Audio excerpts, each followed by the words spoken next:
जो करनाल बस्ताड़ा टोल पे हुआ है किसानों के साथ, मैं उससे बेहद आहत हूँ और उसी से आहत होकर आज मैंने जेजेपी पार्टी छोड़ने का ऐलान किया है, क्योंकि हम लोग बीजेपी के साथ अलायंस में हैं, हम लोग सत्ता में हैं। क्या वो देश के लोग नहीं हैं? क्या उनको अधिकार नहीं मिला? क्या वो आंदोलन नहीं कर सकते, अपनी बात नहीं रख सकते? जबकि मुख्यमंत्री का प्रोग्राम 15 किलोमीटर दूर था बस्ताड़ा टोल से, वो लोग निहत्थे थे, उनके ऊपर इस तरह से लाठियां बरसाना कहाँ तक उचित है? ये तो अंग्रेजों से भी बड़ा कुशासन हो गया। जब ये दिल्ली जा रहे थे किसान, तो बैरिकेड्स लगाए गए, वाटर कैनन इनके ऊपर छोड़े गए, लाठियां बरसाई गई, सब कुछ किया, आशु गैस की गोले छोड़ी गई। अरे ये चाइनीज थोड़ी लोग हैं जिनके किले गाड़ी जा रही है, रोड जाम किए जा रहे हैं, उन लोगों के ऊपर लाठियां बरसा रहे हैं जो लोगों का पेट भरते हैं। मैं उन लोगों को ये कहना चाहती हूँ, 2 दिन भूखा रह के तो देखें। और आज जब कोरोना में सब कुछ खत्म हो गया, उसके बावजूद भी किसानी चल रही है। किसान से आर्थिक जो स्थिति है देश की, वो मजबूत होती है। जो एसडीएम ड्यूटी मजिस्ट्रेट जो ये कहता हो कि इनके सिर फोड़ो, लाठियां मारो, क्या उनसे किसी न्याय की उम्मीद की जा सकती है? ये लोग बोलते हैं कि वो लोग न्याय करेंगे अगर आपके साथ कोई नाइंसाफी होती है। जो करनाल बस्ताड़ा टोल पे हुआ है किसानों के साथ, मैं उससे बेहद आहत हूँ और क्योंकि हम लोग सरकार का हिस्सा हैं, इसलिए हमारी जिम्मेदारी बनती है कि हम कहीं ना कहीं कोई एक्शन लें। और उसी से आहत होकर आज मैंने जेजेपी पार्टी छोड़ने का ऐलान किया है, क्योंकि हम लोग बीजेपी के साथ अलायंस में हैं, हम लोग सत्ता में हैं। तो मैंने ये निर्णय लिया है कि हम सत्ता में नहीं रहेंगे। मैं अपनी तरफ से आज त्यागपत्र दे रही हूँ। क्या कारण रहे जी? आपने कहा किसान आंदोलन पहले भी जुड़े रही हैं, तो आज ही क्यों, से पहले क्यों नहीं अपनी? नहीं, मैं शुरू से ही जुड़ी हुई हूँ और हमारी कोशिश थी, क्योंकि दुष्यंत जी का भी ये बयान आया बार बार कि हम प्रधानमंत्री जी से बात कर रहे हैं, हम गृह मंत्री जी से बात कर रहे हैं। मुझे लगा कि कहीं ना कहीं ये सॉल्व हो जाएगा, क्योंकि मैं भी चाहती थी कि मध्यस्थता होके इस मामले का सॉल्यूशन हो जाना चाहिए था, लेकिन अब तक हुआ नहीं।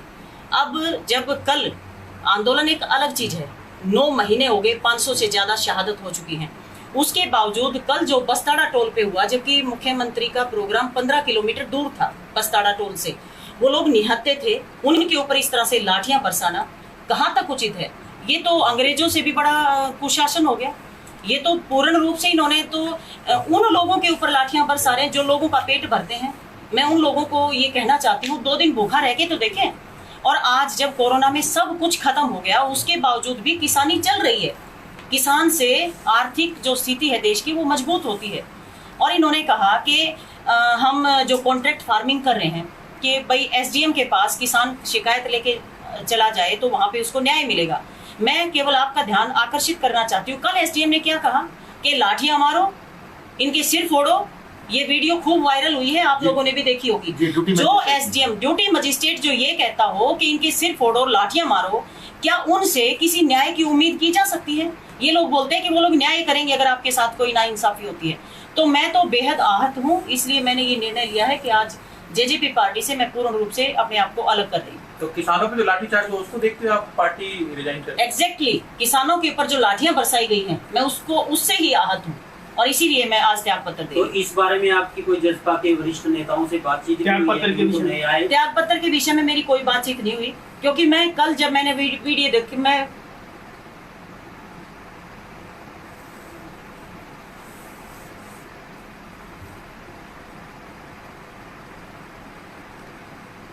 मैं बता नहीं सकती मैं कितनी दुखी हूँ।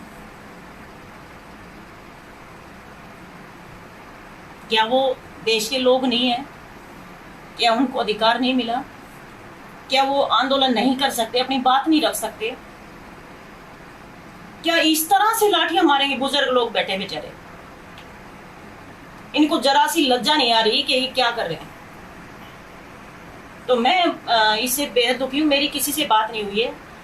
जब शुरू में आंदोलन ये शुरू हुआ, पीपली से जब ये शुरू हुआ था, उस वक्त जब ये दिल्ली जा रहे थे किसान, तो बैरिकेड्स लगाए गए, वाटर कैनन इनके ऊपर छोड़े गए, लाठियां बरसाई गई, सब कुछ किया, आशु गैस की गोले छोड़ी गई। उसके बावजूद हमें लगा कि कहीं ना कहीं एक मध्यस्थता होके, वार्तालाप होके ये चीज हो जाएगी। लेकिन उसके बाद इन्होंने जब हिसार में कोई भी कार्यक्रम इनका होता है तो ये किसानों को टारगेट करते हैं। इन्होंने किस तरह से, अरे ये चाइनीज थोड़ी लोग हैं जिनके किले गाड़ी जा रही हैं, रोड जाम किए जा रहे हैं, किसान तो एक तरफ बैठा है। किसान एक तरफ बैठ के अपने आंदोलन कर रहा है और केवल ये डिमांड कर रहा है कि हमारी बात सुनी जाए। लोकतंत्र में आज तक कितने आंदोलन चले हैं, क्या कभी भी ऐसा हुआ कि कोई सरकार उनकी बात ना सुने? ये तो हमें संवैधानिक अधिकार मिला हुआ है कि हम अपनी बात रख सकें, और हमारी बात कोई ना सुन के उनके ऊपर लाठियां मारे, ना सुने। यहां तक भी एक बात समझ में आती है, लेकिन उनके ऊपर लाठियां बरसाई जा रही हैं। क्या किसी भी आंदोलन को किसी भी तरह से ऐसे कुचला जा सकता है? नहीं कुचला जा सकता। और मैं बेहद दुखी हूं। मैंने बहुत इंतजार किया, अदरवाइज मेरे को इस्तीफा देना होता तो पहले दिन जब यहाँ से कुरुक्षेत्र से जब किसान चले थे मैं उसी दिन दे देती, लेकिन मुझे उम्मीद थी, और मुझे ये उम्मीद इसलिए भी थी कि क्योंकि दुष्यंत जी ने हमेशा ये कहा कि मैं किसानों के साथ खड़ा हूँ, तो मुझे ये उम्मीद थी कि वो लगातार वार्तालाप कहीं ना कहीं एक चर्चा मध्यस्थता करके इसको सॉल्व करेंगे। लेकिन जो कल हुआ है इसके बाद मैं इंतजार नहीं कर सकती। अब इसके बाद कोई पार्टी का दामन थामेंगे? नहीं, किसी पार्टी का कोई दामन नहीं थामना। मैं जिस तरह से समाज के लिए काम कर रही हूँ मैं उसी तरह से करूंगी, और किसान आंदोलन में पूरा बढ़ चढ़कर हमारा जो सर्व जातीय सर्व खाप का जो संगठन है वो पूर्ण रूप से समर्थन दे ही रहा है। शुरू से आप लोग देख ही रहे हैं, और आगे भी हम लोग इसी तरह से समर्थन देते रहेंगे। अब फिलहाल मैडम आपने किस पार्टी से इस्तीफा दिया, कारण क्या है इस्तीफा दोबारा? जेजेपी से मैंने इस्तीफा दिया है, और उसका मुख्य कारण है क्योंकि हम पार्टी में सत्ता में साझेदारी है हमारी, और क्योंकि हमारी भी जिम्मेदारी बनती है। अगर देश के निहत्थे लोगों के ऊपर इस तरह से उनका खून बहाया जाएगा, उनकी आवाज को दबाया जाएगा, तो ये लोकतांत्रिक हत्या है। इसलिए मैं उन किसानों के साथ जो लाठीचार्ज हुआ है उससे आहत होकर आज मैं जेजेपी पार्टी से इस्तीफा दे रही हूँ। आप भावुक भी हुई हैं इस दौरान? देखिए, ये बुजुर्ग लोग जिनके ऊपर लाठियां बरसी, आपने खून देखा होगा। खून इतना महत्वपूर्ण है कि हम ब्लड डोनेट करते हैं ताकि किसी को खून काम आ जाए, लेकिन जिनके शरीर में खून है उनको हम लाठियां मार के उनका खून निकाल रहे हैं। ये कहाँ का लोकतंत्र है? अभी थोड़ी देर बाद आप रवाना हो रही हैं किसानों को मिलने के लिए? बिल्कुल, हम किसानों से लगातार मैं मिल ही रही हूँ, लेकिन अभी भी मैं किसानों के साथ जाऊंगी और मिलूंगी। बेहद दुख की बात है और मैं बेहद आहत हूँ। जिस तरह के मैडम अभी आपने कहा कि आपने इस्तीफा दिया, तो अधिकारी जन जो बड़े अधिकारी हैं पार्टी में, उनसे अगर दोबारा आपसे बात होती है, क्या आप दोबारा ज्वाइन करने के लिए अपने फैसले से पीछे हट सकते हैं? देखिए, मुझे बहुत उम्मीद थी दुष्यंत जी से, और मुझे था कि किसानों के लिए काम करेंगे, लोगों के लिए बात। उन्होंने हमेशा ये कहा कि मैं किसानों के साथ खड़ा हूँ, और उन्होंने मध्यस्थता करने की कोशिश भी की। लेकिन मैं तो ये कह रही हूँ, जब जहाँ जिस पार्टी के साथ उन्होंने एक ज्वाइंट वेंचर उनका है बीजेपी के साथ लेकर चले हैं, तो उनकी बात को अगर वहाँ नहीं सुना जाता तो मुझे नहीं लगता सरकार में उनको बने रहना चाहिए, उनको इस्तीफा देना चाहिए।